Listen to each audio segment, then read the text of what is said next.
ये मेरा प्यारा बकरा है, इसका नाम शेरू है। अली, तुम इसे बहुत ज्यादा अटैच हो गए हो। मैं इसे रोज खुद खाना देता हूँ। लेकिन कुर्बानी का क्या होगा?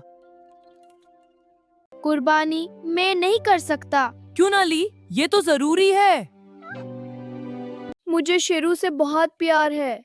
लेकिन अल्लाह के लिए कुर्बानी देनी होती है। आली बेटा, कुर्बानी का दिन आ गया है। अम्मी, मैं शेरू की कुर्बानी नहीं करूँगा। बेटा, ये सिर्फ जानवर नहीं, एक इबादत है। लेकिन मुझे बहुत दुख होगा। अली, हजरत इब्राहिम एस का वाकया याद है? वो अपने बेटे की कुर्बानी देने को तैयार हो गए थे। बिल्कुल, ये अल्लाह की रज़ा के लिए होता है। तो क्या मुझे भी अपना प्यारा देना होगा? आली, अल्लाह हमारी नीयत देखता है। मेरी नीयत तो ठीक है, लेकिन दिल डर रहा है। शेरू मुझे देखकर मुस्कुराता है। अल्लाह तुम्हें इसे बेहतर अजार देगा। बेटा, कुर्बानी से हम गरीबों की मदद करते हैं। सच अम्मी?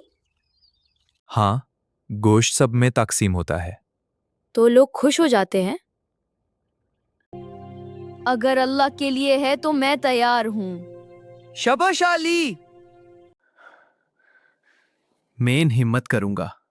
अल्लाह तुम्हें अजार देगा बेटा। शेरू, तुम अल्लाह के लिए हो। तुम बहुत स्ट्रांग हो अली। मुझे अब समझ आ गया है। ये है असली कुर्बानी का मकसद। मैं गोश्त खुद बांटूंगा। चलो गरीबों के पास चलते हैं।